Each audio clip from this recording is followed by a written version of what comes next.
Hey everybody, it's that time again. It is Friday, and you've got me, Eric, with you today. For some reason I was channeling Miranda Sings, and I was wanting to say no offense because you never know. Anyway, also with me, surprise, I've got a special co-presenter, Tyson. Are you with me, Tyson? Oh, I am very special. Very. Very special. My VIP, very very important.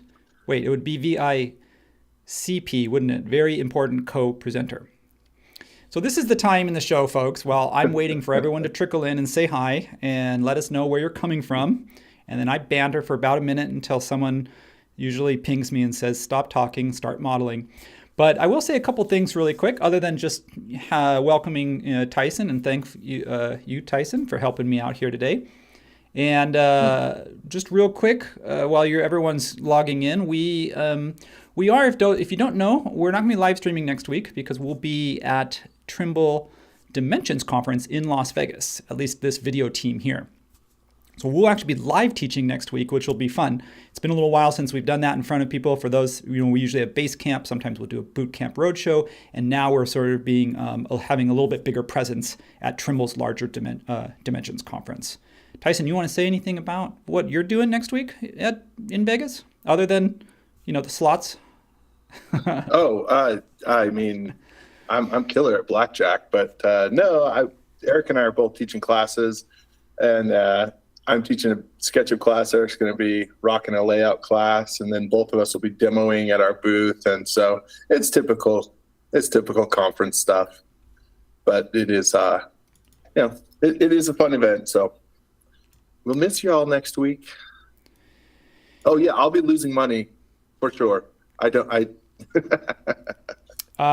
There's a tip though that don't bet more than you can afford to lose. So if you can just keep that in mind, you'll be fine. Oh. Oh. So Oh. So speaking of gambling and taking risks, you can see behind me here. That's my segue. That was my segue to what we're doing today. Nice. You have Night. taken a big swing risk. Yeah, big risk. Okay, hang on. I'm going to shrink myself here, and then I want to talk just for briefly about what we're doing, why we're doing it, and then we're going to get to it. So everyone, again, Tyson, as I'm kind of getting set up here, I'm going to shrink myself. But yeah, if you want to do any shout outs from the chat as far as where everyone's trickling in from, let me shrink myself, and that's the time to do it. Yeah.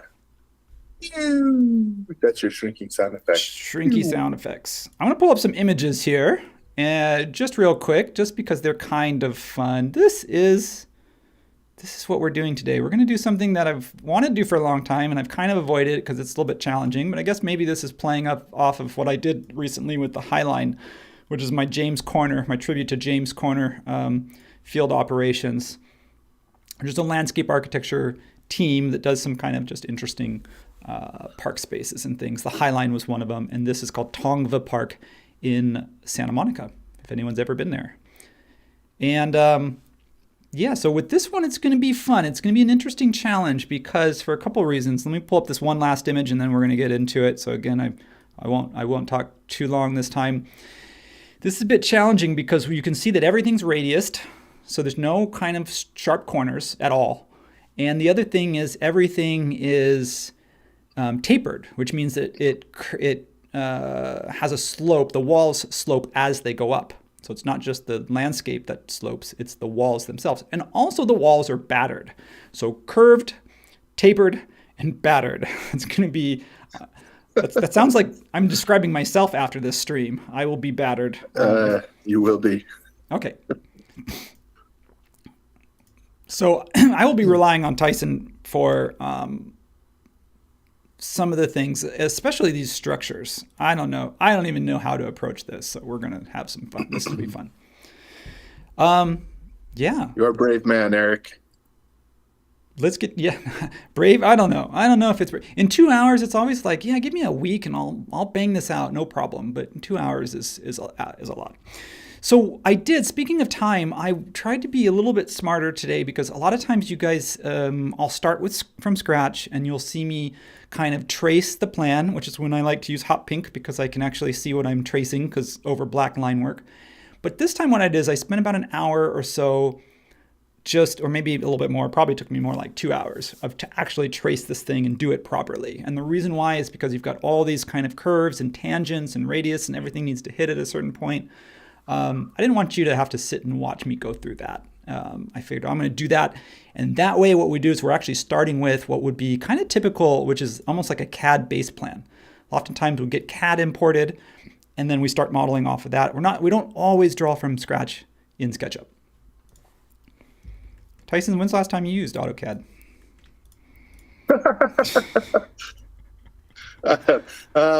Let's not. It's been a while. Yeah. A very, very long while. Me too. I've not lost sleep over that. It's been my goal. Don't get me wrong, Autodesk. I like AutoCAD. It's great for what it does, but I like that I don't have to go to AutoCAD as much as I used to, if at all. SketchUp just does so many things. I do so many things now in SketchUp. So what I did here was really quick. I set up a couple of scenes, 3 scenes actually, if I can count. I set one for plan view, so when I'm looking straight down on it, and I set one for elevation view, and that way as we start to pull things up into 3D and as we start to see the walls sculpt and we place objects, we can see what it looks like pretty quickly in elevation view. And then this one is a working scene and it's not tied to a camera. So if I was to rotate around for any reason and then I just wanted to turn off the pink lines and turn off the reference images that I've got locked here, I can just click working and you'll see those tags and those styles switch. And then I can actually kind of see and kind of get a sense of how things are starting to progress. So that's the idea. You are the master of setup. You are very good at it. And you already have some compliments in the chat about this pretty fantastic tracing job. So I think we can call it. Okay. Thanks. Last thing about organization is I am using a few tags. It's only because I can turn this. I've structures. So structures, things that sit on the landscape that are not topography. These are objects. So objects should be not only grouped or made components, but they should be, in this case, tagged separately so I can toggle them on and off if I need to. So those are separate. The spot elevations, they're just there for reference. So that just tells me that TW stands for top of wall. And I took some liberties. I moved a couple of elevations by about 1/2 foot to 1 foot, just to account for the fact that we don't have a complete grading plan. And so I'm just kind of taking a little bit of artistic liberty, but for the most part, these spots that you see represent what was intended. So those are the spots, and then the contours are separated. They don't have to be, but if you do want that dashed line type, like I've got here, so that the contours read as dashed, you could just separate them to their own tag, and then that way you can dash them separately. So totally optional, because ultimately I'm going to take those contours and I'm going to merge them with the surfaces anyway, so it's kind of a moot point. It's just a visual thing. Beauty.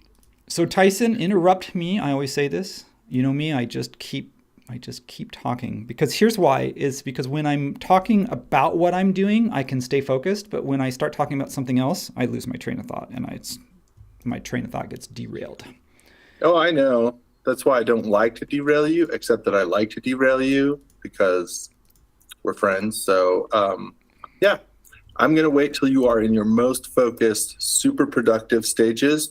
And then I'm going to jump in and talk about, like, whatever movie we're watching this week, or jump in with some commentary. My job is to derail you, buddy. That's kind of hateful, but it's how I roll. So do tell, or get drawing, start being productive. Then I can start being non-productive. Well, thank you. I appreciate it. I appreciate you've always got my back, no matter what. I am definitely curious. You've traced out the stuff, but as you're proceeding here and you're starting to build this out, tell us what your strategy is when you're approaching this, and kind of what elements you tackle first or later. It's definitely, as you explained, a non-typical SketchUp project. Well, you don't have to do what I'm doing, but let me explain why I'm doing this. Because when I work on these kind of complex grading projects, is I start to think about color.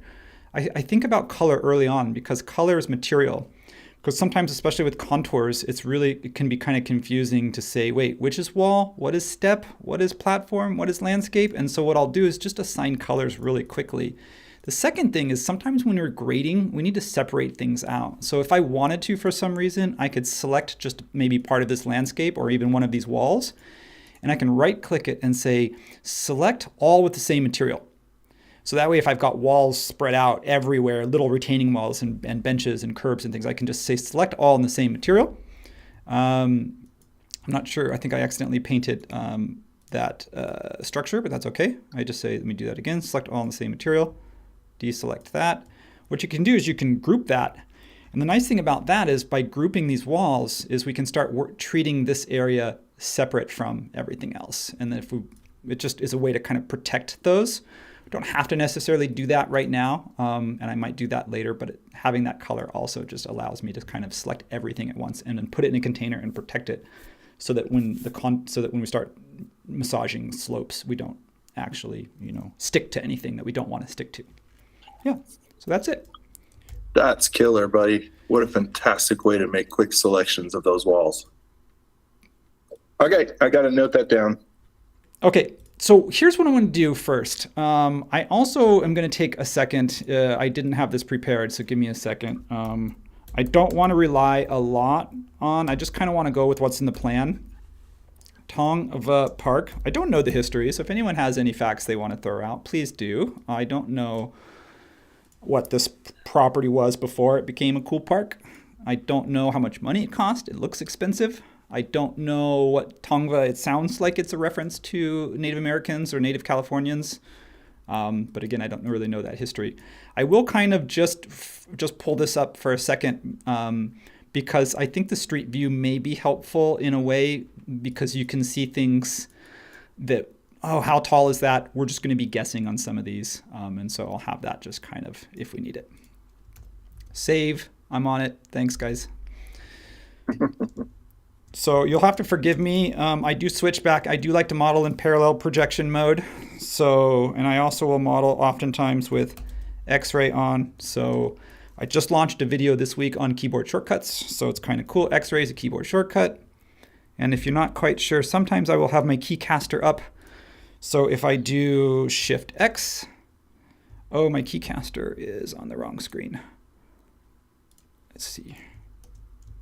Well, I think you're going to have to go without. I switched screens today, so I think we're going to have to go without keycaster. I want to start with what's easiest. I'm going to assume that this is all flat and that this is all flat at 56. So we're going to have to do some math here. So the top of wall here is 58. So I want to come up 2 feet on all of these and then double click. And then you can see what's happening here. This is called sloppy drafting. So when I colored my landscape, this wall also colored, which tells me that there's a gap. And the gaps are usually when you offset. If you offset this line, you can see what happened. That's what I did is I offset it, and it's going to offset inward, and then it's going to create that little tiny gap. So sometimes just if you're offsetting, just be aware that that's going to happen. I also try to weld edges. Doesn't always work, but when you can weld edges, it's going to be nice because it's going to help. It's going to help later. I'm going to turn off the contours and the structures for right now so that we're just dealing with walls. We're going to start with the base walls and the base landscape. If this here, that's because this maybe wasn't welded, or if it was and then it broke. So if that bugs you for any reason, I can just select that group and then just come over here and just adjust that, soften those, and just get rid of those little edge segments.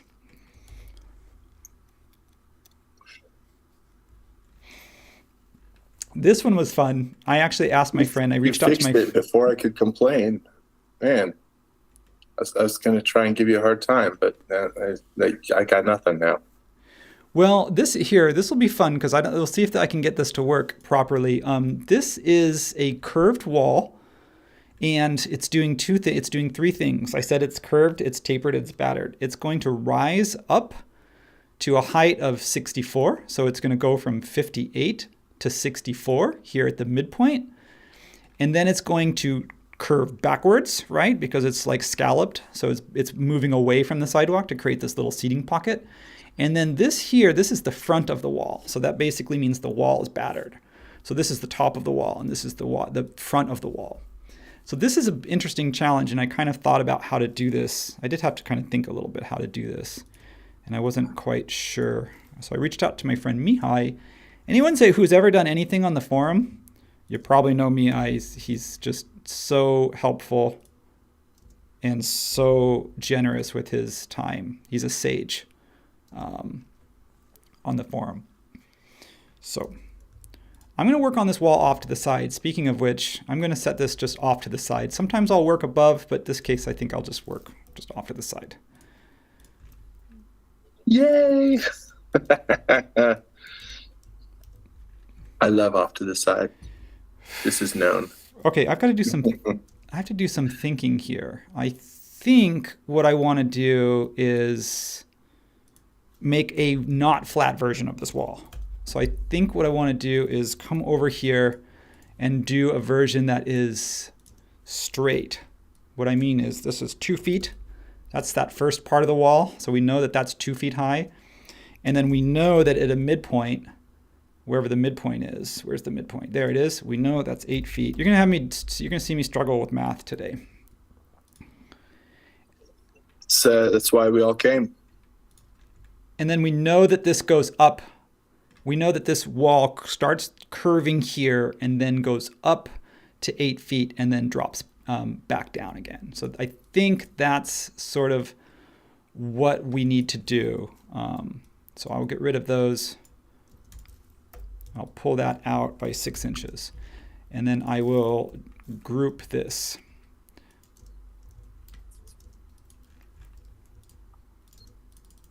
So I asked Mihai because I thought, well, there's got to be like 6 or 7 different ways to approach this. And I was just curious. It's not that I didn't know how to do it. I was just kind of curious. He's very efficient with using extensions. And it's like, how would you approach this?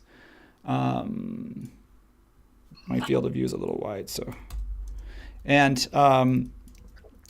he reminded me that shape bender might be a good approach, because what you can do is you actually draw the shape straight, and then we're gonna bend it afterwards. So I'm gonna see if that, I'm gonna try that and see if that works.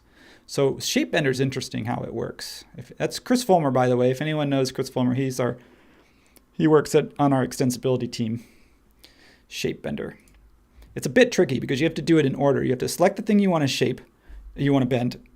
You have to select a line on the red axis, which is this line, which sort of represents, I don't know why he does it that way, but he did it that way. It's how it works.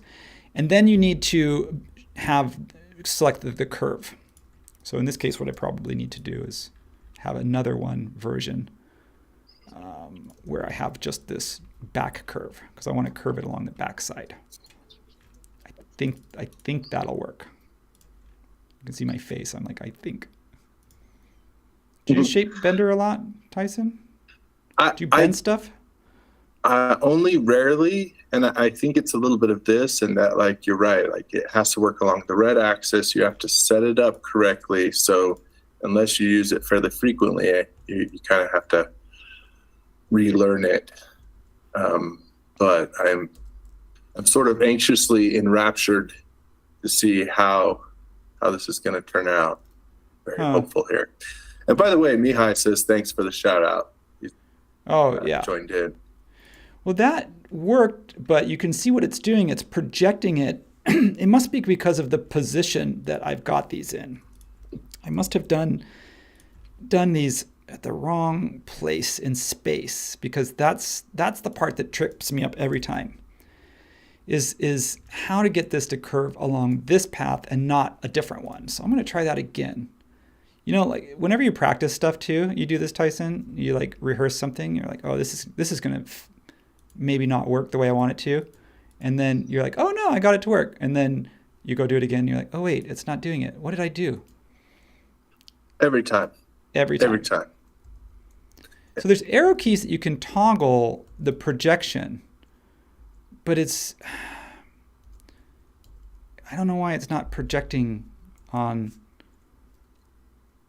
the plane that I want it to. So I guess if somebody in the chat knows, I would totally be open for help here. I hate asking for help, but that's actually something I'm trying to get better with, which is not thinking that I know how to do everything myself. I'm going to try this a couple more times before I throw my mouse at the wall.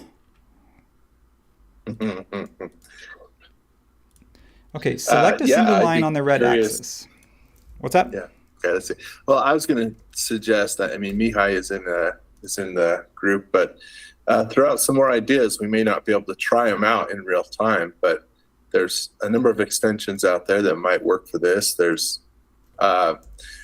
different methods. I'm sure some of you are thinking we could create this with solid tools. We could create this with, Shape Bender with, I'm wondering if something like Pareto scale or FFD.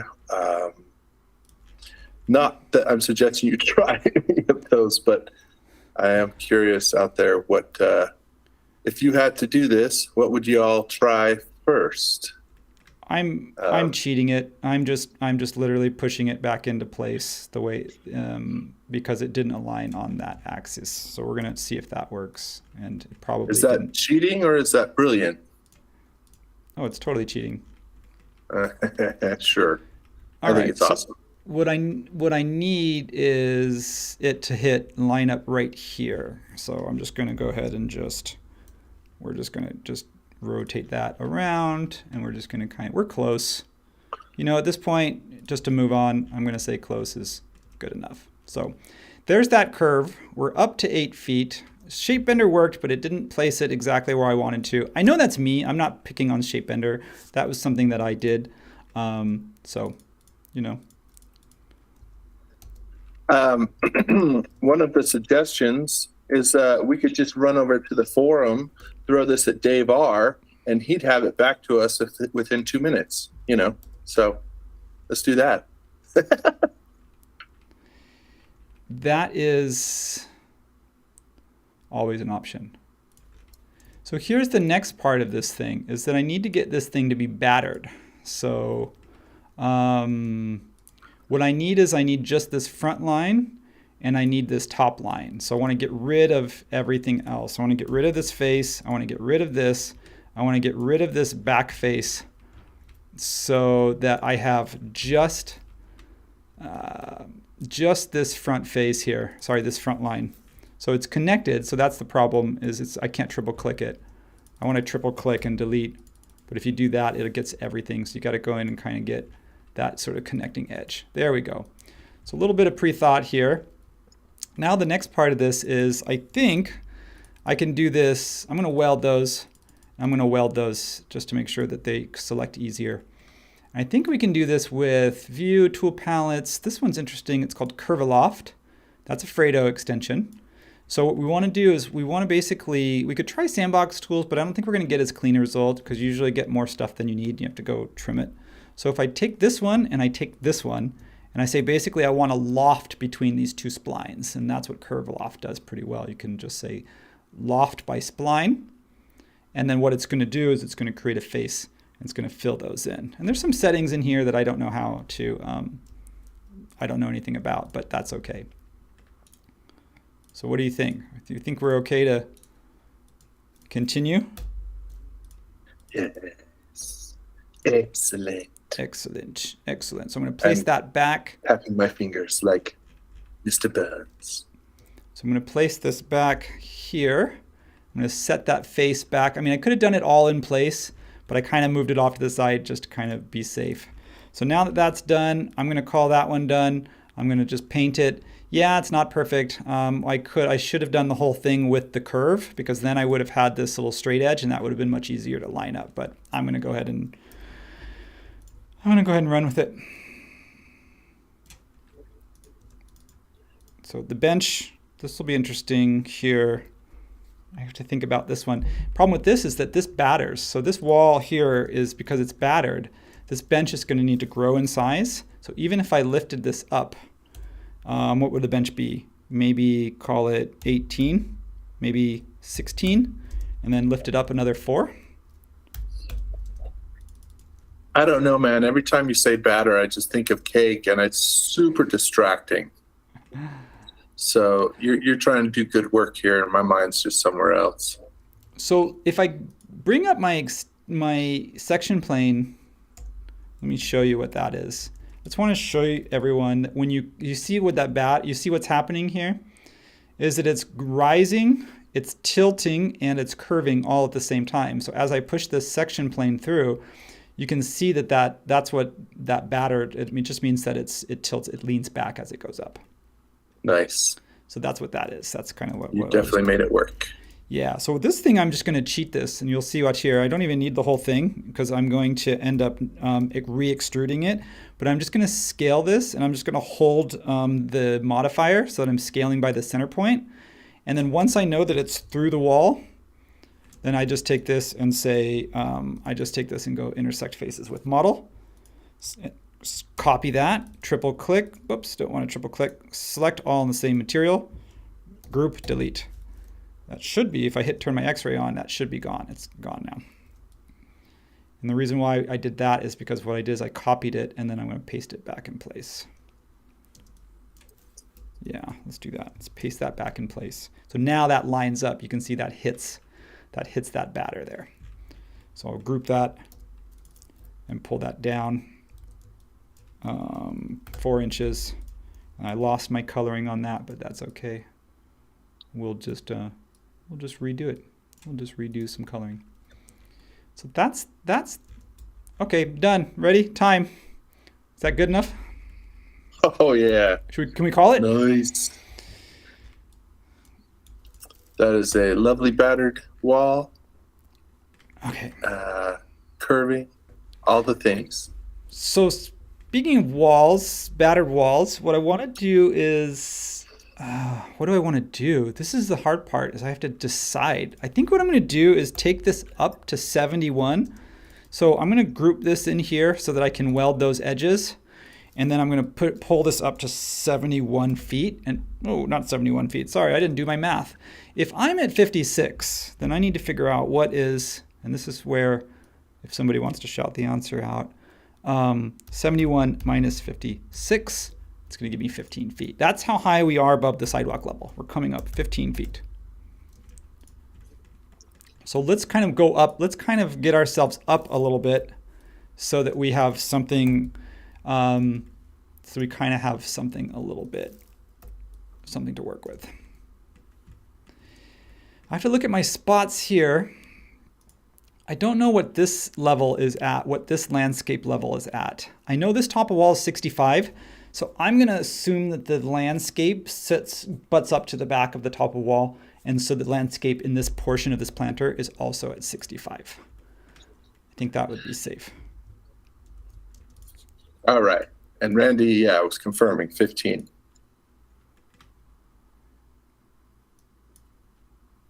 Um, 15. Yes, thank you. Good. I do have my calculator. I did pull that out. So I hope that helps. What happened here, Tyson?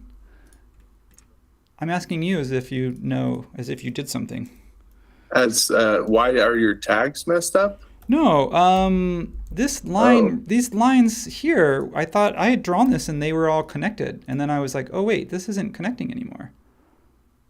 I don't know. When you what did I do? What did I do wrong? Big sweeping selection earlier and softened a bunch of edges, or did something? Maybe we lost some then. I don't know. So if we're going to do 65, we got to do some math again. 65 minus 56 is 9. 9 feet. Did I hit 9 feet? Not 9 inches? Let's try that again. Just make. Uh-oh. I think I was clicking too many things. I was like, undo. Yep. Oh no, what happened? Sorry, folks. Deep breath. This meditation moment. I got to shout out Transom, who suggested that you save just within the past, 2-3 minutes. I didn't pass that on. That's on me. Where are we? We only lost a couple of minutes, so I'm okay with that. All right. Yeah. Just gotta fix those. Yep. I just Oh, got it. those are hidden. That's Those, right. those got They were hidden. part of that Why? selection. Why did those get hidden, do you think? Because when you selected that wall to soften those curved edges, Oh, I thought I was doing it just inside of this group here. but that color would suggest they're part of that group, right? I could just soften the outside of the group, or should I do it inside the group? I don't Oh, know. at this point, I don't know. either one. Save. I'm usually pretty good at saving, like every few minutes. So the fact that that I was, hammering on my keyboard without having saved first, that's totally on me. This one comes up 9. I'm still missing. I still have a gap there that I didn't close. I need to reclose that gap. Those need to be separate because that wall is going to be battered. So that does come up 9. And then this one comes up 9 as well.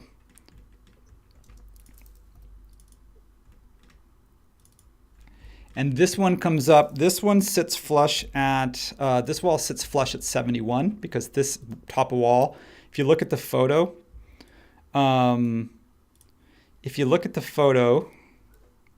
let's see, what's a good photo?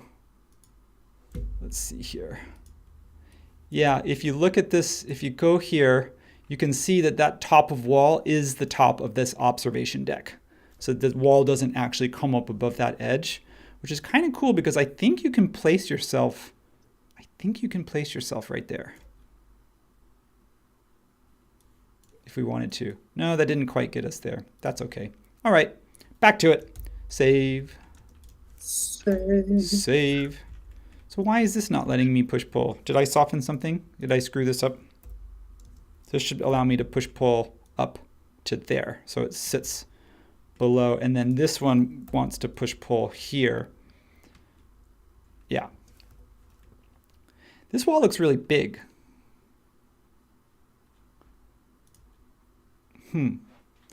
Huh. We have to decide something here. There's a couple things we can do to make this wall not appear so big. So if you come over to the elevation view, you can probably see that that wall is. You can see I'm only off by 6 inches, which I think I just took that into account, or maybe my image.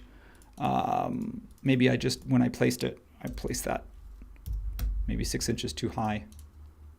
So you could see my top of walls are hitting exactly where they're supposed to, but you can see how much landscape. So Tyson, what would you do? Would you plant really tall plants, or would you bring the back of the grade of the planter bed up a little bit so that it rises as it moves away from the street here? Do you know what I'm saying?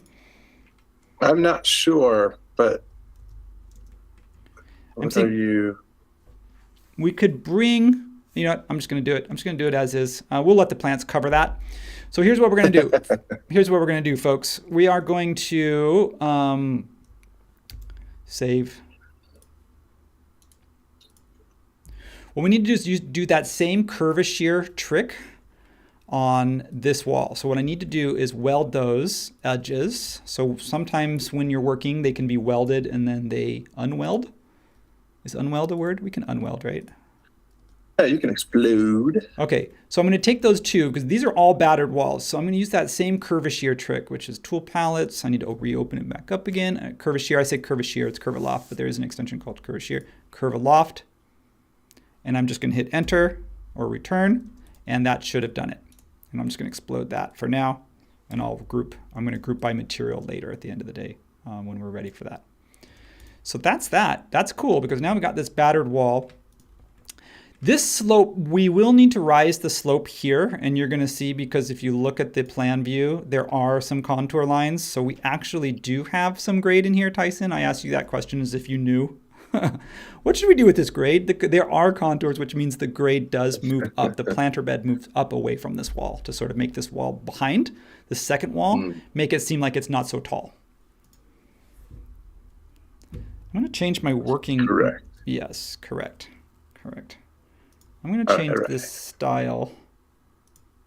I'm going to add this colored style now that I'm working in colored. I'm going to add that to my working mode.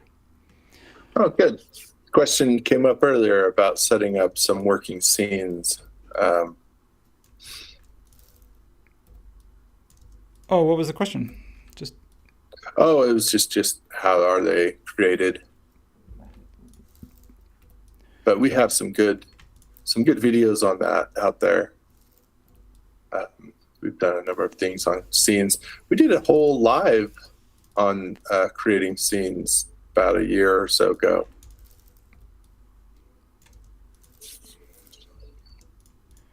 what was that one?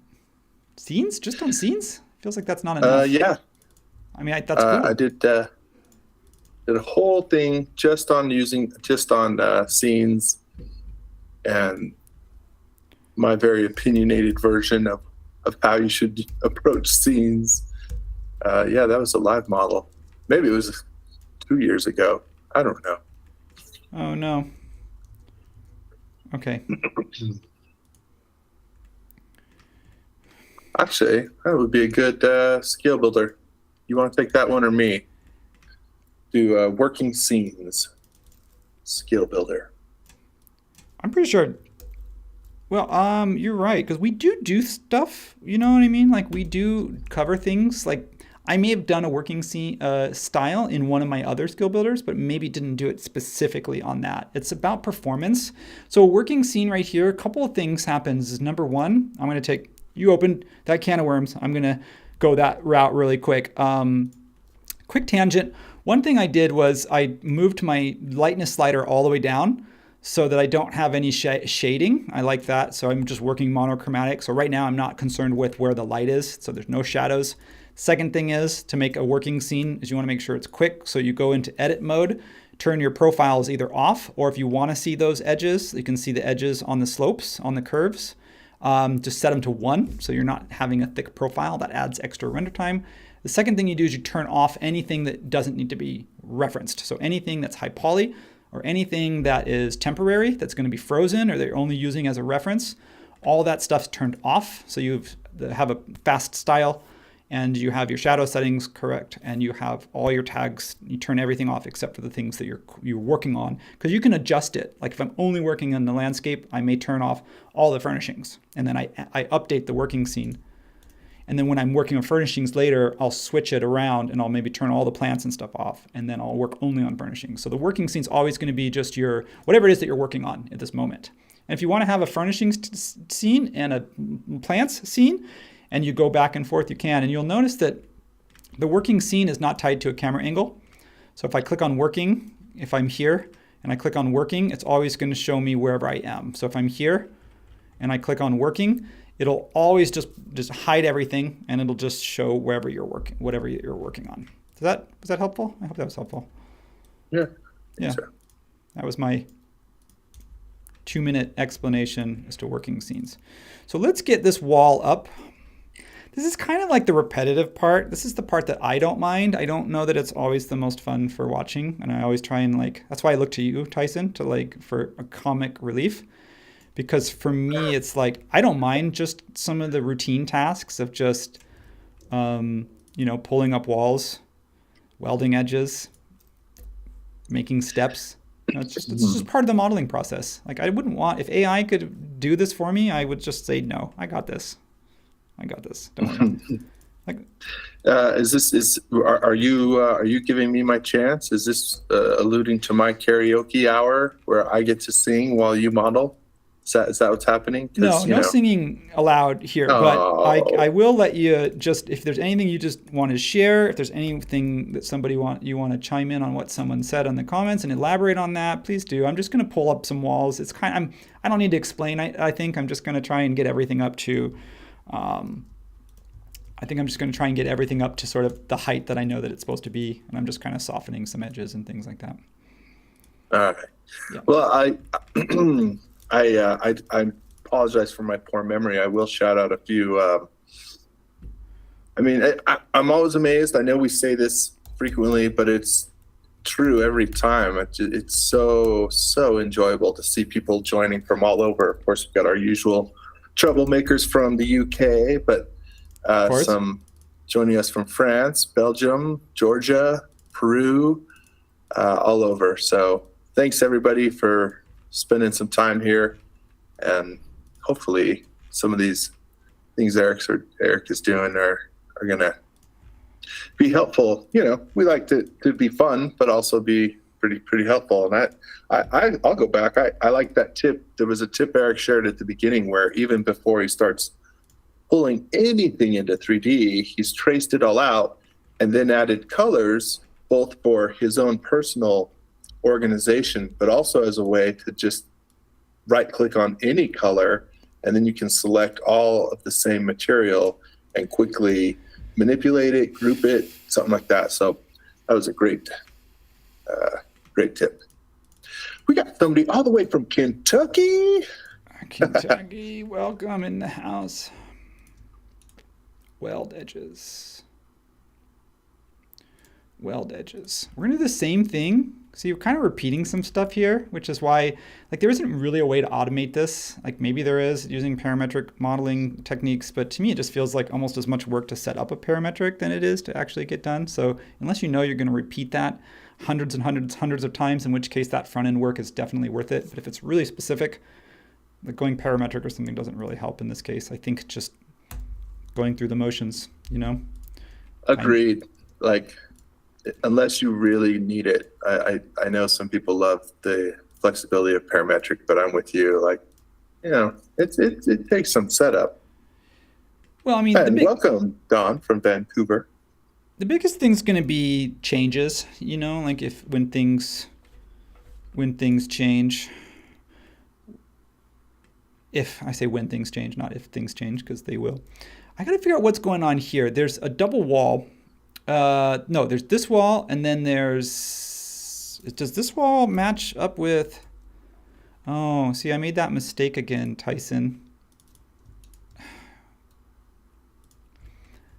Do we have some hidden lines? What do we got? No, I'm softening, like everything's connected, so I'm softening one wall, but then what it does is it's taking out my, it's taking out that I needed this inner line here. This inner one needs to be, is it 6 inches? No, it's going to be 12 inches in. Like when you soften, like when I softened this wall, I lost like this inner line here for some reason. See what it's doing? See how it's softening some of my lines? And yep. I don't want that. So somehow I screwed up by not just separating out a particular wall and then just softening that one only. I need that inner edge because I'm going to split this wall. That's the top of the wall and the bottom of the wall. So yeah. You see what I'm saying? If you view the hidden geometry like you're doing, you can use the eraser tool, and it has a mode where it will unsoften those. Yeah, good point. I think just coming in for me, just grouping things and keeping everything separate, which I'm not doing because I feel like I should be doing. And the reason why is because when I pull this up, I can just select everything and then soften that. And I'm doing it within the container. My problem is that when I'm not sort of following my own best practices, then I end up getting I screw myself up. So yeah. So tisk. This one here is okay. So what I need is this one and this one. So let me see. This one here, we're doing a lot of just welding and unwelding. Should have gone to trade school if I knew I was going to do this much welding. Mm-hmm. Right? Not gone to landscape architectural school. Weld edges. So when I do that, and then I come over here and explode this group. So I'll make the group just to protect it when I need it, and then when I'm done, I can explode it because I'm okay. It's just for that softening part. This is tricky here, so I'm going to save. We're going to do that curve aloft again. I need all these walls to be battered. You can see how much of a lifesaver that is. Again, there's a lot I usually use. I'm perfectly happy to use and often do just the sandbox tools. Mm-hmm. But that's pretty fantastic, the way Curve Loft is doing that for you. Yeah, it's kind of banging these out, isn't it? Ooh. Oh, I didn't want to do that. Excuse me. I'm going to walk that back. I want to do this So I want to unselect that one. I want to weld these ones. I know they're going to break at this intersection, and that's okay. It just means I have to do 2 selections instead of 1 or 3, but that shouldn't be too bad. I just don't want to do like 30 selections. Yeah, I need that whole thing there. And then we're going to save and curve-aloft it. Fredo, thank you. If you're out there watching, merci beaucoup, my friend. And if you'd even admit it. I actually got to hang out with Fredo when I was in Denmark, and so I can, when I say my friend, I hope I hope he considers me a friend now. I consider you my friend now, Mr. Fredo. You are the man. Don't need to hear it from me. Okay, I want to hide this one because this is where 2 walls come together. I'm just going to leave it for right now. Maybe it's okay, because actually maybe it's nice to see where that joint is. So that's the walls. That's it. Are we happy? Are we happy, Tyson? I'm so happy. Are you so happy? Love it. It's pretty cool. It's pretty cool because stepping these walls is a nice way to just not have like a really big blank wall. So like by having these really interesting forms, you can see if I just kind of pause, I'm just going to take a quick pause moment and just pop over to, don't need that one up anymore. This one here, if I go back to that street view, you can kind of imagine, it's great that there's a cleaning truck right in the way, but there's, you can see that how it just kind of breaks up what is ultimately a really high wall, and then the beach is here. So getting up high like this is called observation plaza. So getting up high like this, it gives you these sort of observation pods that you can see the ocean, which I think is pretty nice. Cool. So all right, moving right along. Let's not waste time. I want to build this little bench here. I'm going to come up 18 inches on that because it's a nice number. This is where it gets tricky again. So I probably should have left this up. I thought I could put myself on the path, but now it's not letting me. Huh. Well, how did I see this before? There's this little, maybe I have a photo of it. Let me see if I have a photo of it. I don't think I have a great photo. There's this is where it gets kind of tricky again, because this isn't just a regular seat wall. It's a little hard to see. I was trying to get a street level view, but I can't. You can see that this thing has almost like a nose on it. It kind of, it batters the opposite direction. It's concave. It goes in, and then it also slopes up from the grass. It slopes up, becomes the seat, and then it has a lower portion, like if you were to put your legs underneath it. So it's almost the opposite of what's happening down here. So that's kind of a tricky thing to do. I thought about this. How would you do this, Tyson? So it's one big object, but like you said, it's stepped on that second tier, sort of, but the whole thing is battered sort of outward. Yeah, like if I just pull this up, for example, 18 inches, this lower part this top part here would be like this. Just this top part, right? It's sort of, if I were to draw like an arc on it, it would be like this, but it's more than that because this actually has this shape to it. But then this isn't that. This actually has a nose to it. So if I were to draw a circle, right? So there's a radius on this, and then there's this part that's happening underneath it. So if you kind of can visualize what's happening here, and it's also doing it non-linear, so it's tapering as it goes back. So it's kind of a lot of different things happening in one little space. Well, for the simplistic sake, curve-aloft, what you've been doing would give you a pretty close representation. To actually do it with all those, I think you could do it with, you could do a simple version with curve-aloft, or you could do a more complicated version with curve-aloft where you're creating some of the profiles along the way, and then you'd have to blend between those. But that would be a bit of a bit of a undertaking. Yeah, I don't like these kinds of challenges. I don't know why I gave myself this. I don't like to be outside of my comfort zone. I say that I do, and then when I'm not there, I'm like, no. For the moment, I'm going to unsoften this because I want to bring this down. This needs to taper, so this joint needs to break, and this, explode curve. This needs to come down. If I can do that without splitting, it's going to autofold because I want to come down 1 foot. So that's going to be the first part. I'm actually going to do this. I'm just going to do this kind of, I don't know. I'm going to kind of just halfway do it just to keep things going a little bit quicker. Understood. Yeah. Okay.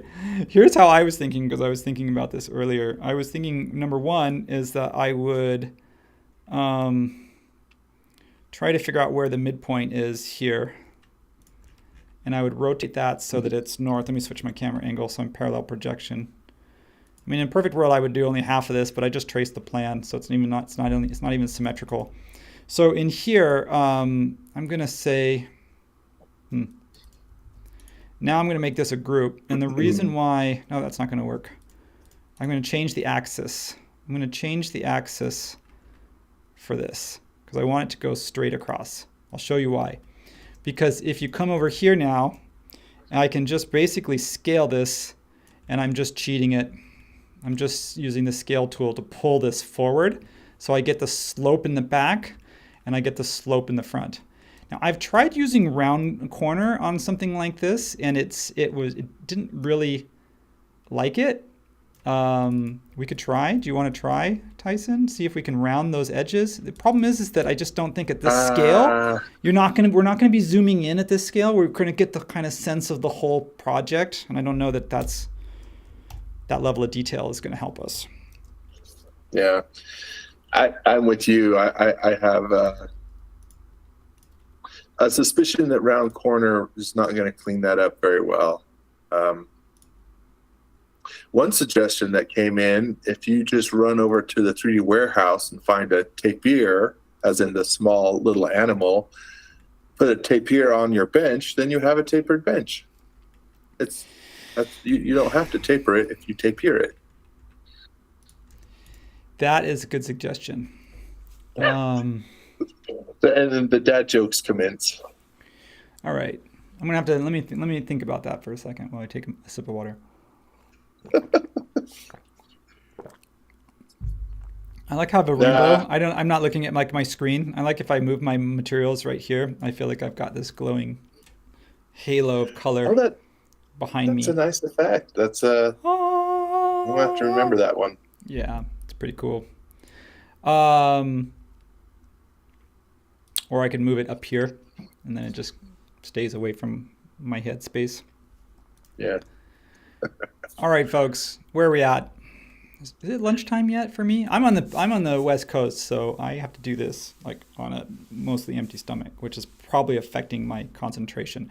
So we've got a couple of things. Let's get some landscape. Let's start some green space, and then I want to do the bridge, and then I want to do these pods, which really worry me, which is why I want to do them last, because then I can say, sorry, didn't get to them.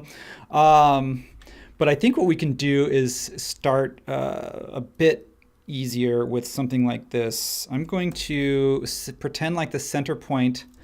We have to look really quick. I'm going to check the plan. I'm going to check my spots. I've got a high point of 75 and I'm at 71. So if my math is correct, that's 1, 2, 3, 4. That's 4 feet of grade change, which is going to make this nice little mound here. So let's do that. Let's come over here. There's a few different ways we can do that. We can use the contours that I drew, and we can pull them and then sandbox. Or we can use that curve aloft that I've used before here. Or what I could do is actually come in. I'm going to hide this for just a second. And I want to close this because I actually want the landscape to be underneath that bench.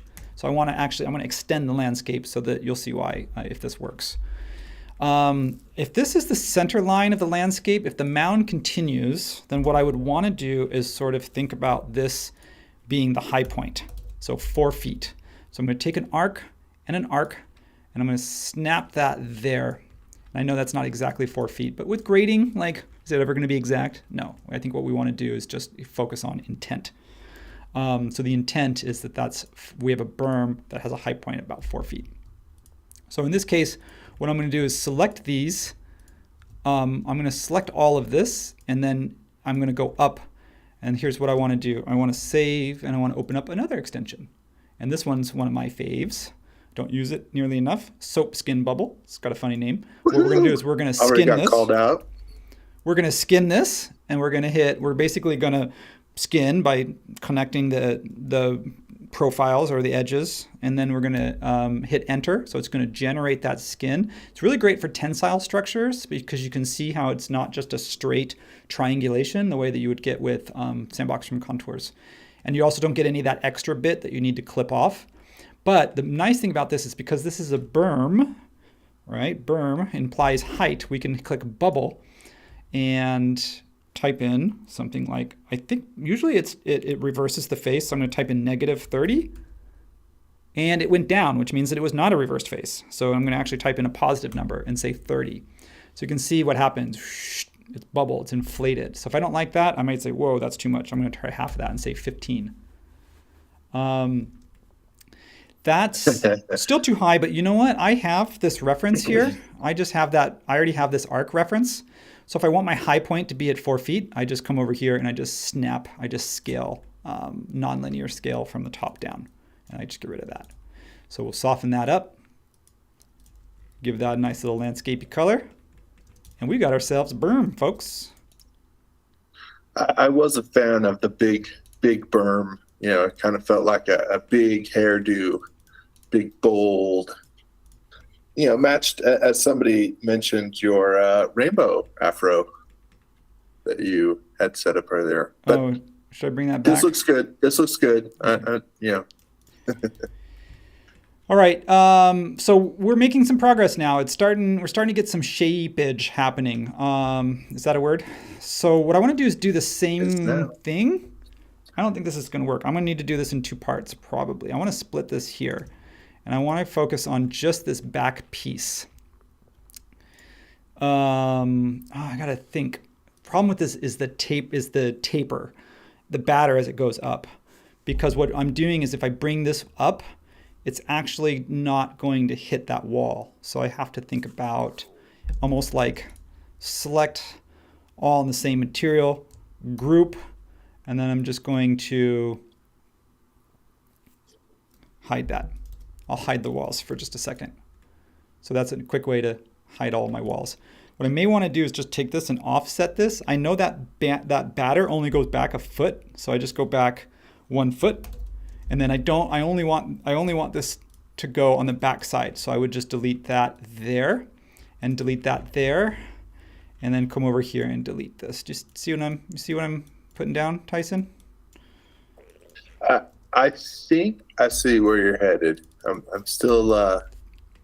It's always curious, right? Because I'm like, where are you going with this? And are you setting up another soap skin bubble operation, or are you setting something else up? I'm going to try to, but here's what I was doing is that if I hide that again, you see how I'm selecting, see how it's behind now, that it's not stopping at the bottom of that batter. So when it rises up, you want it to count for the fact that the wall is moving away from you as it goes up. So I'm going to save this. This is a really complex shape. I don't know if I'm going to be able to skin this. The other thing I want to do is try doing is rewelding that back edge. Lots of welding, folks. Now, here's a question for you as you weld that. When I look at this and I try and think if soap skin would work on this, I wonder, because soap skin will take your outer envelope and will match it, you could break a form like this up into, say, like 3 or 4 sections and just make sure that the edges between each section align, and that won't make for that doesn't necessarily mean you'll have a smooth transition between your soap skin bubble results. But is that something you ever try, or Yes, it really just depends on if you think that it's not going to be able to interpret, especially when things get small. So if you get like a small pinch point, you may be setting yourself up for some problems. So in this case, what I would do is, in this case, it curves, but you get some pretty wide areas in between. So I feel like it's going to be okay. So you see that? Do you see what I did there? Mm-mm. Okay, so what I want to do is let's inflate that now. So let's come over here and bubble it. I'm going to keep this pressure kind of small. So let's try 10. It's excuse me. You can see that it's a reversed face. So I'm going to go -10 for the pressure because I want to push it out. That wasn't very much. -15. Did you see that move though? Are you seeing it bubble? I think we are. -30. Sometimes I'll Little bit, exaggerate little it bit. a little bit just to. Um, so now we're getting some what feels like that might be too much though. But you can always come in and we can always come in and just bring that back down a little bit if we need to. I'm going to undo that last bubble. I think that looks good because if you have too much, it's not going to be contained within the wall. It's going to start to spill over. Yeah. Am I overthinking it? I do that. Not just roll forward. I think it's working. And again, question out there: if anybody does this sort of grading, soapskin bubble is definitely a common extension used for this type of thing. But are there any others that people have used?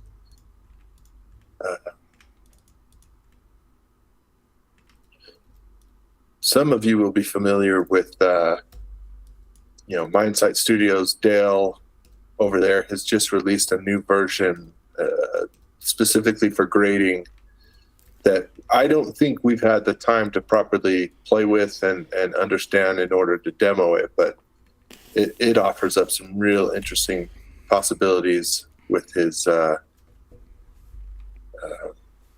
what's the full extension called? It's Artisan, and it's called Grade Brush Artisan. within Artisan. And that's a great point because I told myself it's on my list of things to do is to spend some time with the grade brush because you can set things like slope and percentage and direction. You can lock certain points so it only grades certain things. It's very, very, very powerful. The trick is like anything, you just have to commit some time to learn it and play with it and understand not just how it works for you, how it works in this condition, because how it works on a big slope where you're making a road may be different than how I'm working with this really kind of fine-grained berming that happens. So, yeah. Sir. Looking good, though. Looking good. Yeah, hey, thanks. Thanks, man. Couldn't do it without you. Let's grab our contours. You'd probably be faster. What are you talking about? Let's grab our contours and let's take them here. What I want to do is grade this piece down here, and instead of using soapskin, we actually have contours. Like we have contours here, but I was just like, that was an excuse to use soapskin. So what I want to do is actually see if we can be more precise and grade to what these contours are trying to ask us to do. So I'm going to come over to Sandbox Tools, Sandbox icons. Even the sandbox icons got updated, so that's pretty slick. Yeah, it would make sense that they updated all of them. So I want to find drape, and then I want to come over here and drape those down onto here. So what that does is it allows me to start pushing and pulling. So each of these comes up 1 foot. So if I wanted to come 1 foot, I might weld all of these.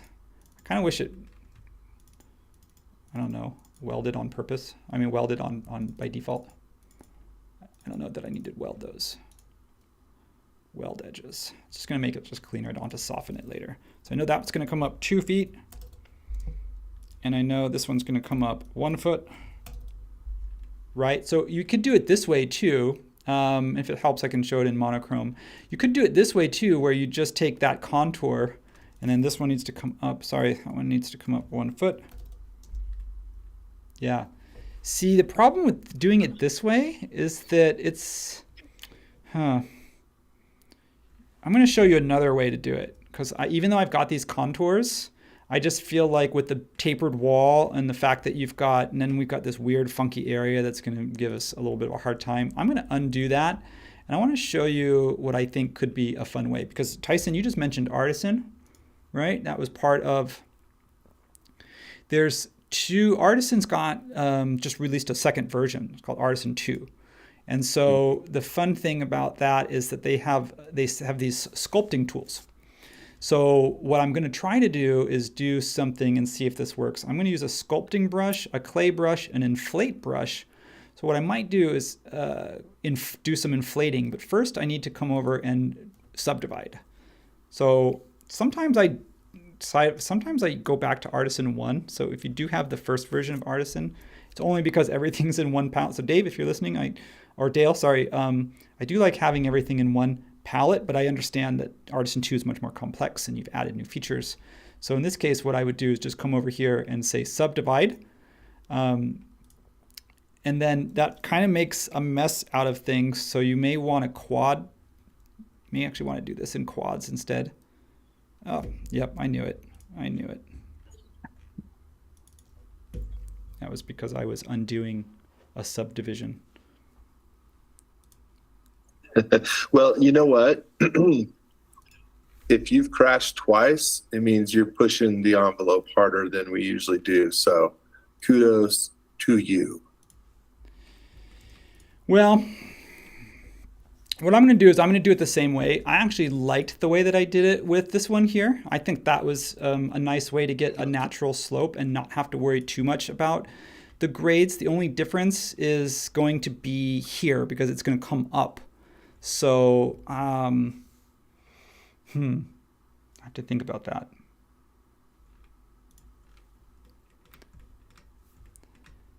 What's that show? Was it Who Wants to Be a Millionaire? That was on a long time ago, huh? It's not on anymore? Yeah, Howie something. There's this thing called like a lifeline. Isn't that when you get to call a friend? Oh, do you know what I'm talking for about? sure. Yep. You get to phone a friend, ask the audience. You get to, there was something else. These are the moments when I'm always like ready to like just take a break for a few minutes and just be like, I'm gonna use my lifeline, Tyson. I'm gonna let Mihai take this one, or I'm gonna let somebody else take this one. So this here, we know that this here sits. It's gonna sit not flush. It's gonna sit just underneath. So if we did want to use this, we could come up. We can't actually come all the way up to 64. So we're going to have to come down below 64. And I might say, I'm going to do some math again. What is 63 minus 56? I should be able to do that in my head, but I'm not doing that in my head because I'm talking. It's 7. Wait, that didn't work. Oh, I know why, because I'm already up 2. So that would be 5. So if anyone out there's watching, like if you can do this grading, not only design, if you can design it and you can see it and visualize it and think it and model it, I don't know. I think that's job security for you there. Because AI is going to always, I don't know if AI is going to be able to do math like this and be able to grade. Maybe someday.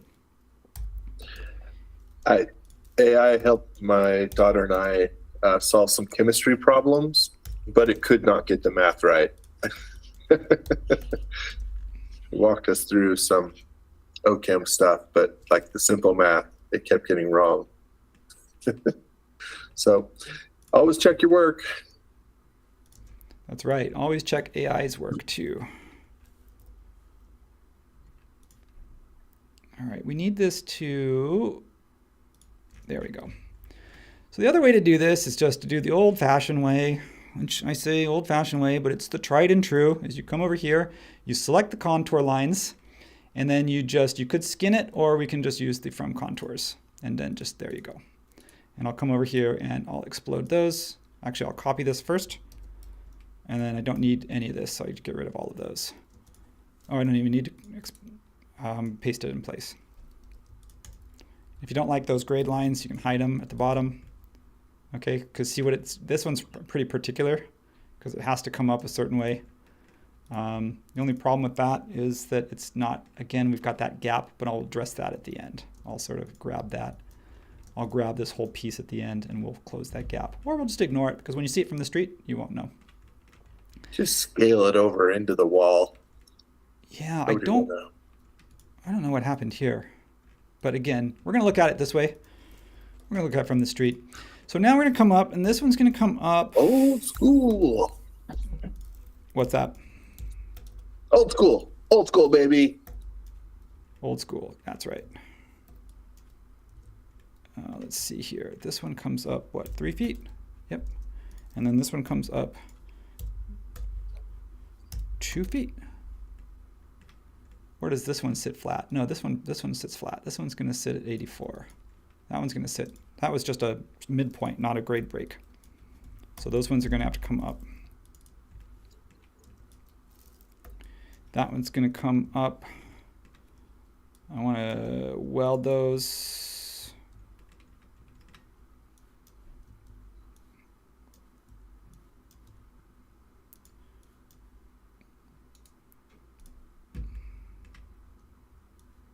If you carry on what you're doing, are you familiar with the Pareto's curvature? I've heard of it, but no, I haven't used it. So I haven't either. It was one of the suggestions that would help for this point, and I'm going to have to go look into why that is because I haven't tried that one. So I'll see y'all later. well, come on back once you've got it. Okay. That doesn't work. All right, that works. Okay, so the grading plan that we were provided, the grades that we were given on that plan that I found online actually work pretty well. So sometimes when if I was going to do something like, well, I would say sometimes, I would say in the past, before I would, use a bunch of fancy extensions, I might actually just come in and just say, you know what, the stepped walls are fine. Like you get the idea. You know where the contours are, but we can do better. So we need these contours. You can just delete if you want to do it that way. If that's easier, we can grab. The hard part for me, Tyson, is I don't know. It's getting just the geometry that you want. So if I want to get rid of something, like if I want to just get this top line, this is where it's like when you've got something that's really complex, it gets tricky because you've got these curves, and once a curve explodes, it's not that easy to just undo it because you can see even just getting rid of these segments, it's like I don't want to go in. This is not how I want to do it. I don't want to go in and erase stuff. Like that shows that you did something wrong. Like if you have to go erase something, you should have. I want all my geometry to be like nice and clean and by itself. Yeah, and this example especially, right? Because it's so curvilinear, there's no ideal point where you get to. I don't know.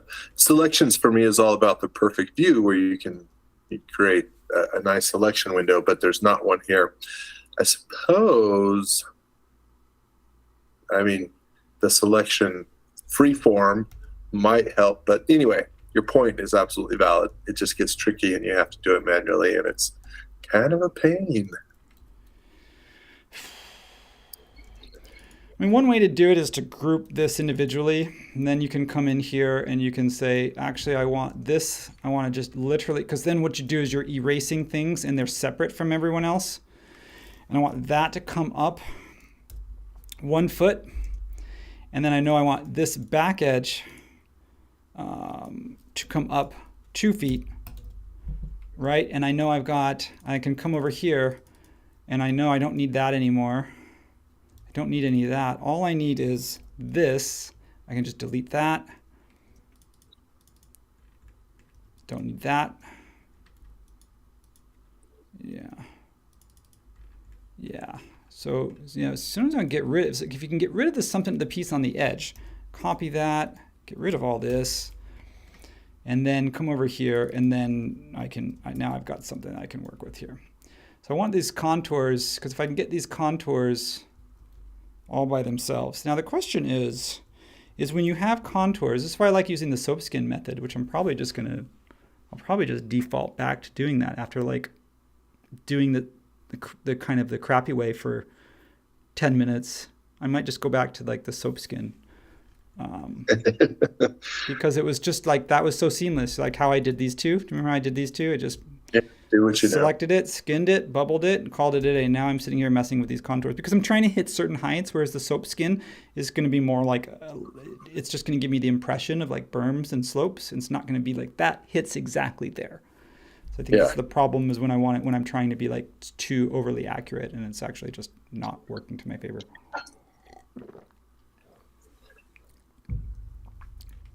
So what should we do? Well, Mihai is going to create a tutorial on the forums on how to use Curvaloft Curvashare as an alternate method here. So I think we should just put a pause on this, run over to the forums once that's ready, and then we'll come back and, do it that way. No, we're gonna keep going. We are gonna. No, we're gonna. thanks, We're gonna. Mihai. Yeah, Mihai, your support is always going to be needed and useful. So, because you can Mihai strings like 6 extensions together that you don't even think, because they're not meant to be together. But then all of a sudden it's like, oh yeah, like that makes sense the way you did it. Like when I see it. Transom hates you. He suggested you just start hand stitching the whole thing. Let's go. Get to it. Why is this not closing? Is this like, oh, it's because that little line right there? Do you think that's it? Why it's not closing? Why is there, yeah. Oh man, it's so many little segments. Yeah, well now you're seeing me there. You got what you wanted. You're gonna see me start stitching now because I can't close this because there's a little segment that's sticking and I don't know where it is. And I could use, cleanup tools, or I could use label straight edges. There's some extensions that I can use, but I don't want to do that. What I want to do is just finish these landscape mounds. I mean, if I was really smart, I would have, spent the last 3 days working on this and then have them in my back pocket and then be like, oh, don't worry, I'll just import that in as an extension. Or I'll just import it in. So what I want to do is bring this one up. I want to bring this one up a couple of feet, like maybe 3 feet. So what I want to do is copy that. This is where it gets a little messy when you start going vertical. This is like, I have a vertical boneyard. Tyson goes off into outer space with like his extra stuff. But when I'm working on grading, I have this vertical boneyard here. Why just vertical, Eric? Don't limit yourself to verticality. Well, because expand all over. It gets more messy that way. Yeah, spread out. I'm trying to keep it like somewhat contained here. All right, now how do I? This is just.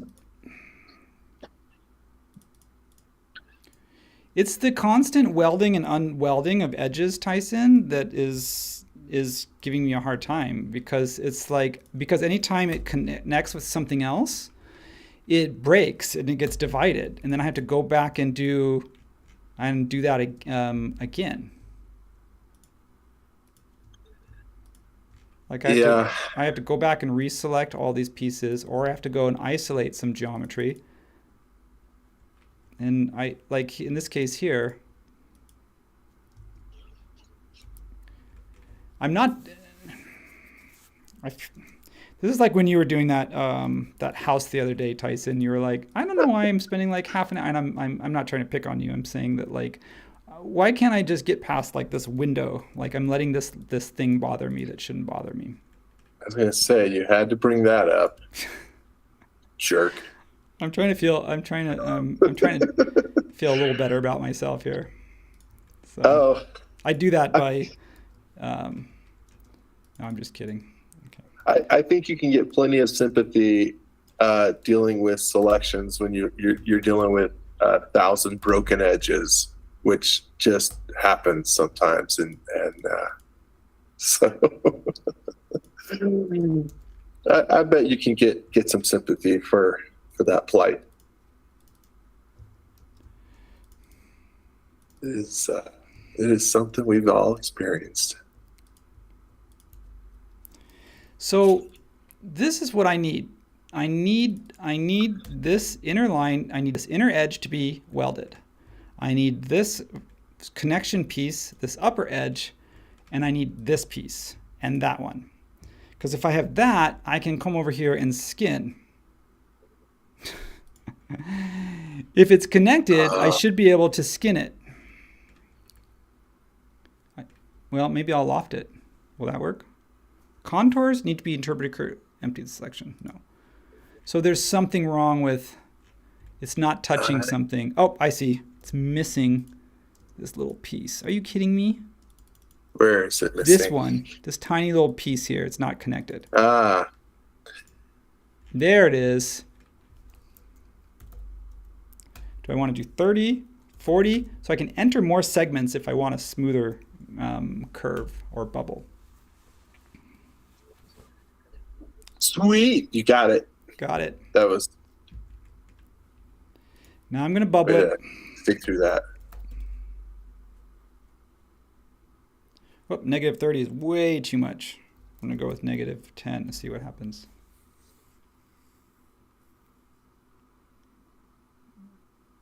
That's because this area has a big bubble. Kind of like it, actually. Maybe I'll leave it. Whoa, that got kind of trippy, didn't it? Soften coplanar, that's what I need to do. Reverse faces, good habits. And then grab that color, and bring my walls back. And then I take this one, I go in there and explode it, and I come in and intersect faces with model. Because I want that edge back, that one that kind of goes along it. Woof. Let's pause on the, I want to do this one here. I'm just going to close this one back up. I'm just going to do this one here. I have this contour now, so I can use this line. I can just use this line here as my edge, and I have this inner edge. So I have the pieces that I need to do this one. I'm just going to use the soap skin on this one, and I'm not going to worry about what happens in here so much if that's a perfect transition, because I can just kind of, if I wanted to, I could even just fake this and just kind of draw a line in there and say, let's grab that edge there and then draw an arc here. So I'm just using those contours as almost like a reference line. And then I'm going to say, well, let's just bring this all the way down. I won't burn that one. So what I need to do is just grab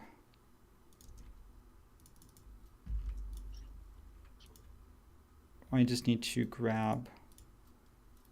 get rid of all of that.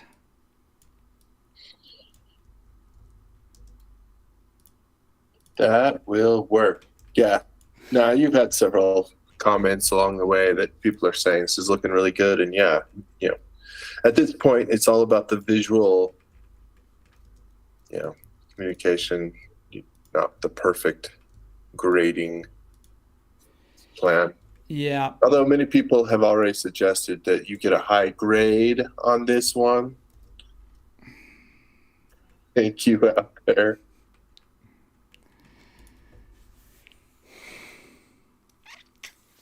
I'm gonna just cheat and just fill that back in with a solid surface, and we're gonna move on to the next step. So I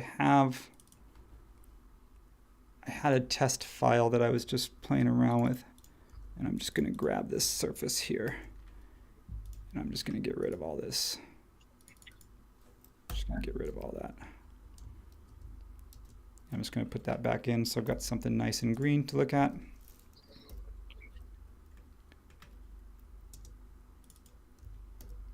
Done. Done. There we go. Let's get that to line up correctly. Yeah. I don't know why that doesn't sit flush, but I'm okay. I'm okay. Okay, moving on. Let's do this bridge, and then should we do one of those pods? Oh yeah, I had some ideas around those pods, but I never tried any of them. So All I'm right. curious how Let's your do brain this. is. Let's do this bridge really quick. Actually, let's see how it's looking in elevation. Styles. I probably want to switch out of my X-ray mode. I think we're looking pretty good. You know, if you think about where the wall heights are, where this bench is, Yeah. there was a slight grade change. This came up by, half a foot, and I just ignored that. We've got that there. So, plants, once we kind of scattered plants in, then most of these walls will sort of disappear. This one still seems a little high. But yeah, looks kind of cool. Groovy. It's looking impressive. All right, so what we're going to do is we are moving on. So what we need is our structures. So we're going to go to the working file, we're going to turn on our structures, and we're going to bring this one up. What's the math again? 15 feet up on the blue I think so. axis. 15 feet. And then this thing is going to go down instead of up. So I don't know what the thickness of that's going to be, but I'm going to make it 1 foot to make it look nice and strong. And then that's going to be that. Well, that was easy. Bring that up just 0.25 inches so that it sits above that surface so I don't have Z fighting. And we've got ourselves a bridge. Oh, you can't see Tyson, huh? Did I block you? It's all good. No. We're Okay. seeing the bridge. All right. So let's do these pods. Let's do some pods. So I'm going to open up this photo here. And I will say that I don't have any. Mihai showed me some ways to do it, but because I asked him on the forum, not because I wanted to see again, like, what extensions am I not using, but then I'm thinking, well, this isn't the time to learn a new extension, so I'm going to kind of do my version of this. So Mihai, no offense if I don't, use your methods because they're too smart for me. I'm going to just cheat it you'll see how I'm just going to cheat it. I'm just going to represent the pods by getting this kind of egg-shapey thing. Well, and let's throw it out there. This is one of those fun challenges. So if you have an idea how you would create this type of thing, please do go on the forums. Say, hey, here's one way to approach it. Do you remember what the extension is? There's an extension for creating topo slices. It might even be topo slicer. That was, at least in my brain, where I would have started with this one. Just create that big form and then use topo slicer to cut it up into the members that are going one way. I don't know that one. So I think it sounds familiar, but I guess is that what you're telling me, that I ought to learn some more extensions? Because maybe I'm old school and that I try keeping it super basic. But yeah, I need to learn some more extensions. Okay, I'm still curious how you're going to do this. I do like that there are, let's see here. I will say though that it's awesome that we have, so many extensions out there that do these kinds of things. The challenge with them is exactly what, Mihai's really good at doing on the forums, which is kind of being one of those, I don't know if pioneer is the right word, but that sort of test pilot and go in there and figure it out and play around with it and say, hey, does this work the way that I think it should, or the way I want it to? And then once you understand it, take it to that next level. Justin Geist does this too a lot, for those that watch the SketchUp essentials. Essentials. So Justin, shout out, represent. You do a good job. He loves showing you different extensions and just kind of how they work and what they do. Not necessarily how to use it in your own work, but just kind of like, hey, here's what it is and here's how it works. So if I was going to be completely kind of somewhat lazy about this, lazy is not the right word. I don't like that. And I don't want to say efficient either. What I might do is I might pull this out a little bit more just to give myself something a little thicker to work with. So bring that out by another 2 inches. So if I come over here and I can scale, I can use the scale and hold the option or option control modifier, and I can scale this about the center point. So you can see it's got kind of a little bit of an ovate shape. And the reason why is because you can see it's got a really particular shape. And I think this level of, if I would try to automate it and just use helix along curve and then joint push pull thickener, I just feel like, yes, that would be the fastest way to do it. And maybe that's the way I should do it. But I think if you're trying to get a particular look and you want things to hit at a certain spot, for me, just maybe doing it sort of the old-fashioned, the slow way, the slow and steady way still works. So that's what I'm going to try to do here and see what that does. I'm just kind of positioning each one of these somewhat into place. It does work. Like sometimes you just brute force it because you're like, you know what? I can get it done in a couple minutes, get it at least close or something. And then the idea is, if when we're done here, I'm going to hide this image. I'm going to put it on my image layer. So it's gone. The idea is that you have something that is very, very custom and particular to that space. So if I didn't like the way one of these rings looked, like that one felt like it was too much floating, I could then get down at this level and sort of adjust the minutia or the fine-tunedness of bringing something up or down. Like this one looks pretty good. I'm going to go with that. I'm going to copy those. I'm going to group those, copy them, delete them. And then because I made this a component, I could just paste it in place. And you can see what happens is that they show up exactly where they were placed in the file. So those need to come up 15 feet. And then from there, I could probably get rid of this base, but what I might want to do instead is just put it on a frozen layer, and a frozen tag, excuse me, just because. And then of course these actually need to be a little bit lower because you can't, otherwise you're going to trip on them. So it's actually going to be not 15 feet, but it's probably going to be another foot down, or even another 2 feet down. And I think if you looked at the photographs of it, let's go look at that really quick. Let's look at that street view just really quick. I think you're going to see that sort of overhangs. See how it overhangs? It almost like it absorbs the edge of the...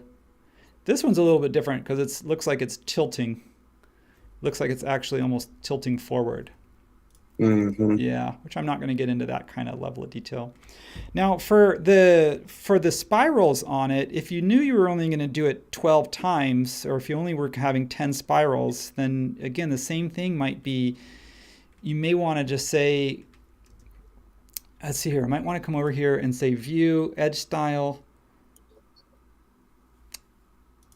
I don't use these. What are endpoints? They're endpoints, right, Tyson? How do you show those are only, that's not showing all the endpoints though. How do you show, do I need to explode this curve or divide it? Like I need to explode this curve, don't I? In order to see those endpoints? To see those. Yeah, there it is. Okay, so I'm not going to do all of these, but I'm just going to do one or two just as a really quick example. So one way to do it would be to take, again, if you want absolute control, you may want to just go in manually, and then I'm going to come over here on this side, and I'm just going to say, let's explode those two curves. No, maybe these two curves here. So those endpoints show up. See what I'm getting at? I think so. I think I see where you You might be just come headed. There was another extension suggested, lattice maker, that for this might be another one where it'd be like, oh, go check that out too. That could have provided some interesting. And in this case, what I might do is just come over here and then just draw a little rectangle on this and just make that maybe 2,6. And then come over to the follow me tool and press that. And then come over here and group that. So the reason why is because what you're getting, I'm going to turn those endpoints off. Because what you're getting is it's a very specific look that you're getting. It's not just a straight helix. So if you look at the photographs, again, if you're like, where's the photograph? Like when you're inside of it here, you can see that they're curving around and like to the left, right? So it kind of bends over you and then it kind of turns down.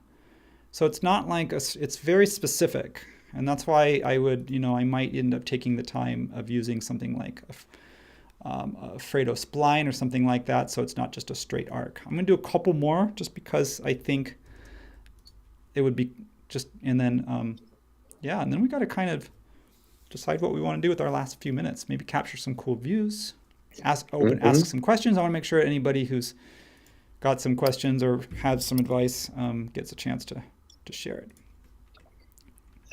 Someone suggested these look like a cement mixer drum. I was when Eric picked this one earlier, I was joking, although it very much to me looks like the galaxy travel pods in the new Dune movie that we barely get to see. But so I was suggesting that we create a wormhole inside of here. There's another one. Again, this is just the slow, painful way to do it, but it is the way to get it exactly where I want it, if that's something that's important to me. And I'm not going to do all of them because it's going to take too long. But I want to do a few because it does kind of give the impression, kind of gives the look that I'm going after. So I'm doing the same thing. I'm going to select that. I'm going to go rectangle, hit the modifier so that I'm starting my rectangle in the center. I'm going to use the same dimensions, which is 2,6 as I did the other ones, and hit follow me, click, oh, what happened to that face? Oh, it's okay. So click follow me and bam, and then double click that and make that a group. So if I take all of those and I group those and copy them and go into the component, paste those in place, you can see that it's going to do it to each of those components. So let me turn those endpoints off because they bug me. I don't usually model with endpoints on. And then just even if I wanted to come over here really quickly to shadow settings, just to kind of see what kind of shadows that projects, just to see if that makes it look kind of cool. Looks kind of cool. That one feels far out. Far out, man. That's groovy. That one does kind of curve. Remember how that one kind of curved down a little bit? I think it did. Maybe that one was a little bit. So we can kind of play a little bit with proportion, not too much. So 0.80. Yeah. So we can also rotate these if we really wanted to. We could kind of turn that and flip that around if we wanted to kind of give it some variation, even though we're using the same component. Let's grab a person. Would love to do handrails. Can we do handrails? Would that be cool? I'm going to do handrails on this bridge because this is going to bother me if I don't. So that's call that 0.5. You don't want people just jumping off of there? What's that? Yeah, come on. You want people just...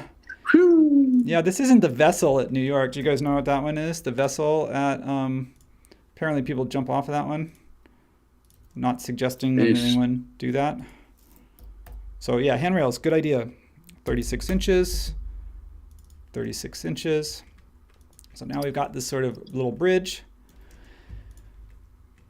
Handrails are interesting. Let's see how I'm going to do that. Copy that, come outside, paste in place, come up 36 inches. And then this is one where I want to break this one here. I want to break that one right there. So I don't, and then this is one where, a couple different ways to do this. First thing I want to do is save and go up here to extensions, pipe along path.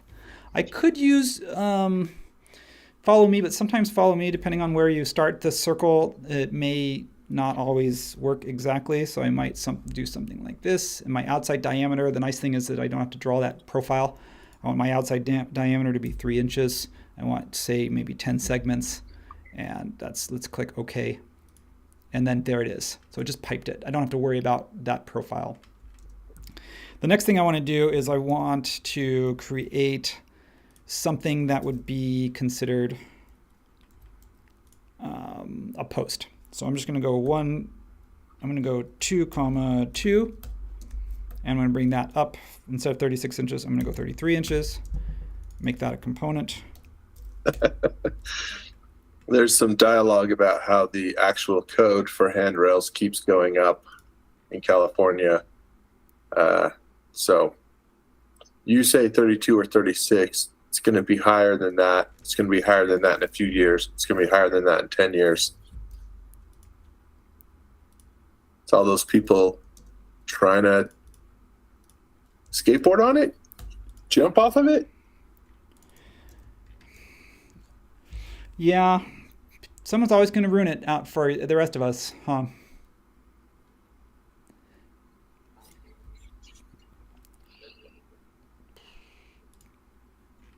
Okay, I'm going to do that again because I want you to see it. That was path copy.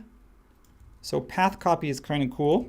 What you do is you select the path that you want to do first, and then you select the component, and you go extensions path copy, and then you select that object that you want to copy, which is this thing. Select the component. Oh, it's because I'm on X-ray mode, so sorry.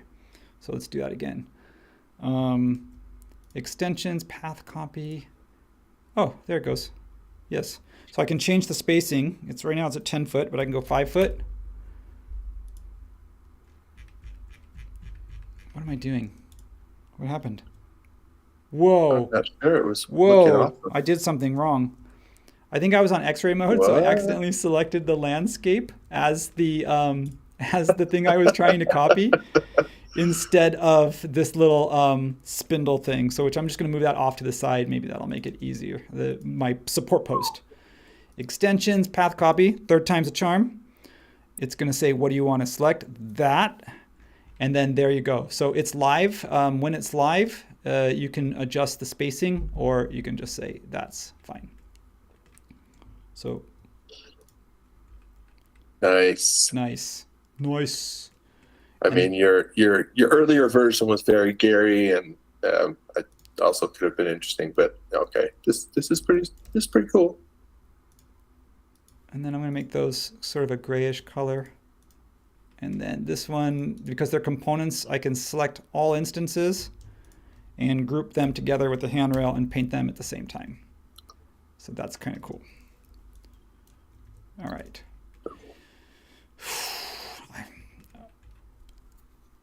Let's do a handrail over here because there's going to be one right here. And the handrail is going to go all the way. It does go all the way through. I like that.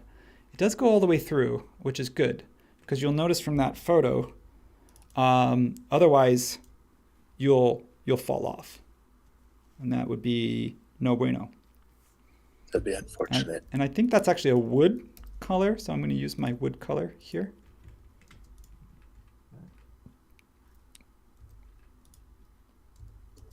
And then I also want to grab that, I want to grab that profile. How do I do that? There we go. I want to move that down now. Whoops. Okay, I want to move that down by 6 inches. No, let's go 4 inches. And then I'm going to do that same pipe along path technique, extensions, pipe along path. This time, instead of making it 3 inches, I'm just going to make it 1.5. No, 2 inches. 2 inches? 1.5. 2. Because there is that sort of smaller piece to the handrail. If you go back to that image. And then there's a lower piece here. Nice touch. So I can make this a component, and then I can bring that down. Whoa. And I can bring that straight down and put that down. How far down would I go? 2 feet. Yeah. It seems to sit above my wall. Is that just because of my X-ray mode, or is it sitting above my wall?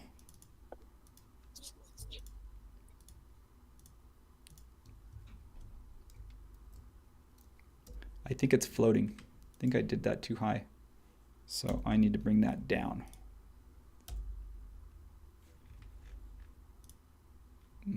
How far do I bring that down? 6 inches?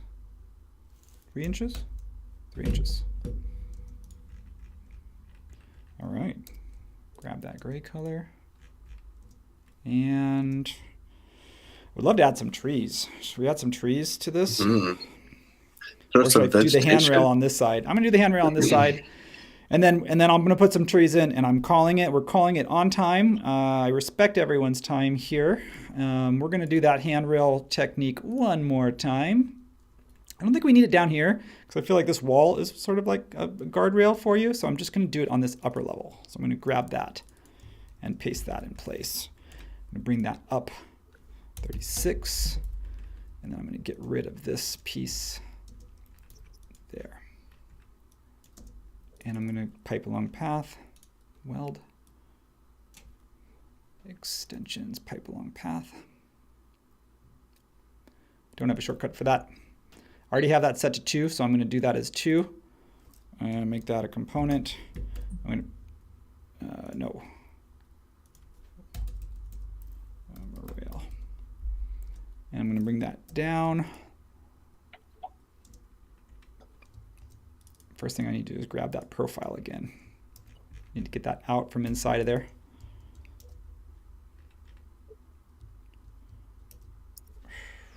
That was me switching accidentally to parallel projection mode. I was going to say, congrats on modeling in perspective. I'm trying to do that for you, buddy, because I know that you appreciate it. I would have lost sleep tonight. I would have had nightmares. I would have been like, the world's perspective. What's wrong with Eric? What is wrong with him? You don't see the world in parallel projection, in ISO. I do see the world. I see the world in monochrome, and I see the world in isometric monochrome. Yeah, it's a very different way to perceive things from everybody else. Dude, now I'm like laughing and I'm not concentrating, so you're messing me up.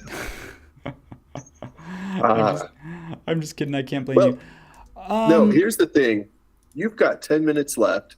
You've got an amazing bunch of grading going on. You've got these structures. You've got handrails all over the place. You've got colors, and you're going to throw in entourage. You're like 19 steps beyond where I ever get. So you're hitting such a home run here that I have to sabotage you because, my ego is taking a massive hit. Well, I'll take it. everybody in the chat, give Tyson some love. No, that's not what I asked for. I'm just sabotaging you. I appreciate it. Oh, you had another great accident happening. I'm trying to path copy this, and I'm trying to grab this, and I do need my concentration for that. And then this one here, I'm just going to manually place because it sort of doesn't work. So I'm just going to kind of place that one and cap it. I know I'm going like getting way too detailed here. Oh, I see what happened here. Something is wrong with the height of these things. The height needs to come down so that I don't have to move the whole thing. There we go. So I select all instances, group those, group together. Everything that's painted with the default color gets gray, gray, and then this becomes gray. All right, here's what I'm gonna do. I'm not putting entourage in. We have 9 minutes left. I'm putting some trees in, and that's it. And they're cartoon trees. I'm not rendering it, so just slow down. Because here's the problem: it feels so empty, and I don't want. It says empty is sad for me, and I just don't want to leave it on a sad note. I feel like I need to put some trees in, so that's what I'm gonna do. I'm gonna go View, Window. I can do that in probably less than 5 minutes. I have 2 hours. I'm going to use my time. I'm famous for using as much time as you give me, by the way. So if you don't want me to go, then you just say, Eric, you have an hour and a half today. We'll just cut you off. I do need a 2D palm, which I don't think I have. But you know who's got one? You know where I'm going? I do not. 3D warehouse, bud. Is it I didn't know if it's specific to because you are a V-Ray expert and you know scatter and you know some of these other tools. I was like, wait, are you going to find this amazing? But nope, the good old 3D warehouse coming to the rescue. That was the third time. Love it. That was the third time today. Just placing something from 3D warehouse. Oh, guys, I send my reports in. I send them. It could be, to be honest with you, I've got a lot of extensions and some of them are really complex. And so I do get some of those crashes and I'm used to it. It doesn't really bother me so much because I do save often, but it does, but I mean, nobody likes it, but I do have a lot of extensions that I maybe need to go through and clean out and unload some. There could be something that just in the back end is just not super happy.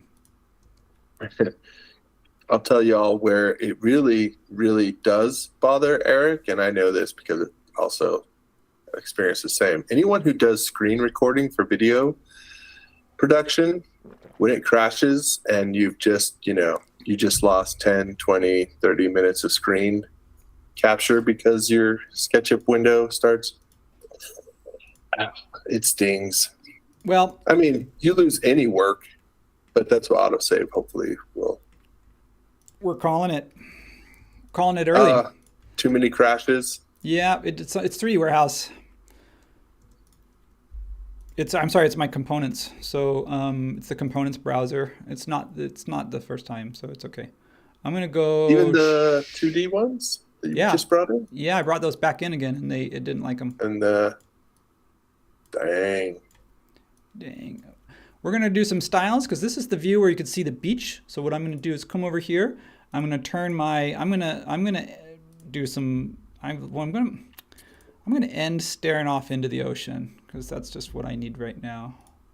I'm gonna display a watermark. I'm gonna browse to one. So bear with me. I've got one right here under Files, Rendering, Textures, Sky. I've got this one that I really like to use. It's kind of a cartoonish sky. So like these are all photorealistic ones. Although that one would be pretty. That would be more like a sunset. Where's my cartoonish sky? This one. Okay, what we're gonna do is we're gonna put this as a background and we're going to unlock the aspect ratio. And then we're gonna get ourselves positioned,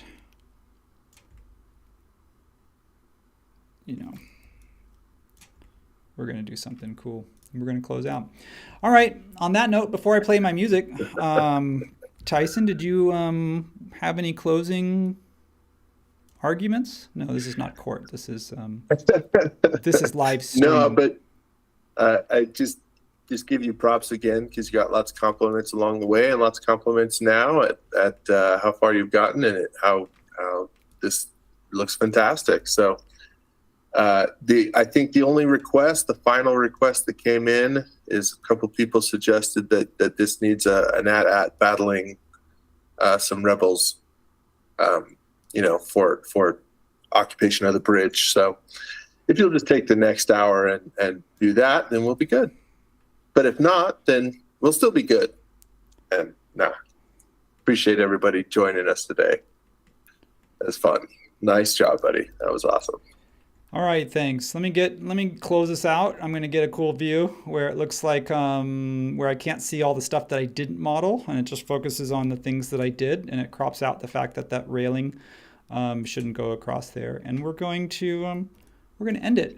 I'm going to stop there. We're 4 minutes till. That's basically my computer telling me that it's Friday and it's time to go think about something else and take a break and stretch your legs.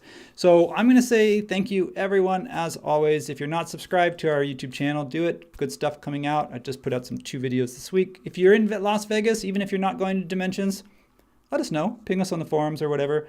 We'll say hi. I will say that Dimensions, are we allowed to announce our base camp, or not yet? We'll wait on that. I don't know. Let's get through Dimensions first, and then we're going to start planning our next big conference, and that's going to be 2024. So we'll wait, and we'll start announcing that one later. That's all I know. That's good. That's it. All right. Thanks, everybody. I'm going to put some music on, and we're going to kind of ease into the rest of our Friday. So see you all next time. Thank you all for watching. Thanks, Tyson. Cheers. Thanks, all. Bye-bye.